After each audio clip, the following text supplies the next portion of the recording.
Hello guys! Hello water sign!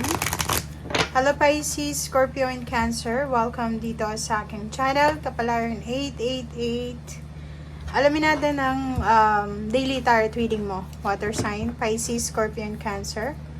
I hope na nasa mabuti kang kalagayan sa araw na ito. Water sign, Pisces, Scorpio, and Cancer. Ano ba ang mensahe na gustong iparating sa'yo ng ating baraha sa araw na ito?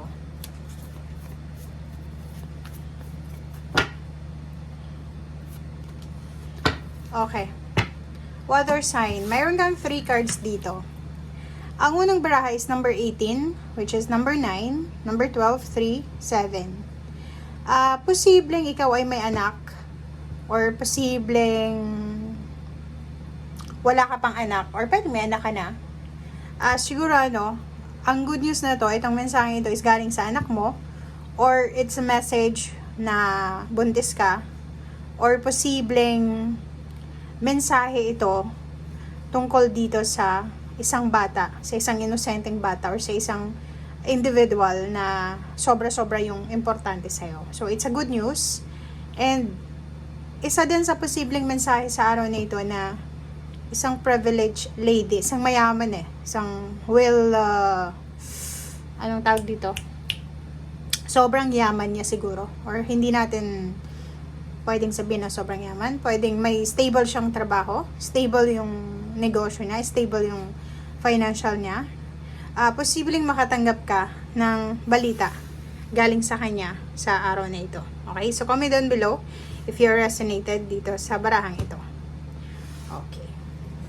So, parang siya, good luck, good fortune message na posibleng dumating sa'yo sa araw na ito. Okay? Kumuha tayo dito sa second deck mo.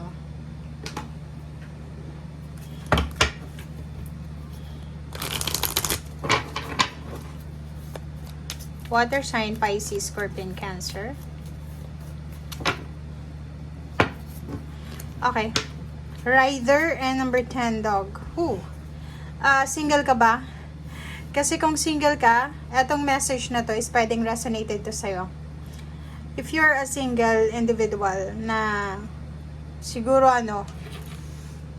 looking for a relationship ka, isang relationship dito ang pwedeng mabuo or pwedeng magsimula. Kung babae ka man or lalaki, malapit na to. Okay? So, it's number 9, 9 of hearts and 10 of hearts. So, ibig sabihin, kung sino man ito na darating sa'yo sa araw na ito or pwedeng one day after, or pwedeng April 18 siya dumating or April 9 or April 10, sinasabi ng baraha sa'yo na sobra-sobra siyang loyal sa'yo. Okay? In a relationship naman kayo, if in a relationship, etong kasalukuyan mong karelasyon is sobra kang blessed kasi sobra din siyang faithful sa'yo. And sobra-sobra siyang loyal sa relationship nyo or sa kung ano man na ino-offer sa'yo. Okay?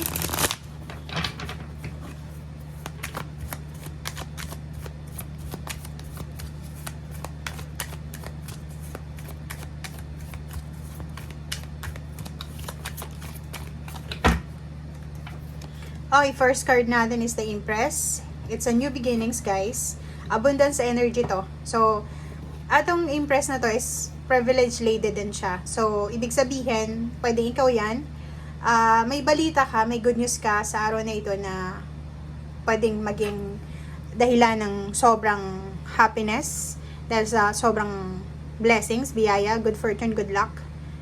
'Di ba? So, if naghihintay ka ng message or result of good health or result ng medical, pwedeng makatanggap ka na it's a yes card, it's a yes medical certificate, or wala kang problema sa health mo. Parang ganon. So, meron din sa inyo dito na yun na nga, sabi ko, posibleng may buntis, may balita ng pagbubuntis, or may balita ng, may mababalitaan ka na may buntis. Parang ganon.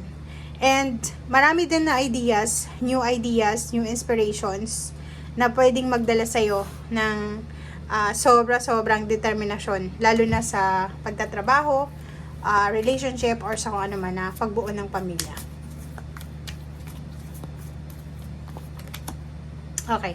Seven of Pentacles. Seven of Pentacles, if ever may hinihintay kang pera, pwedeng lump sum of money, or pwedeng yung iba sa inyo dyan is naghihintay kayo ng sweldo nyo, or kung ano man tong pera na hinihintay nyo.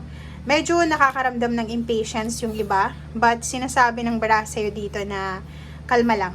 Kumalma ka, kasi parating na ito.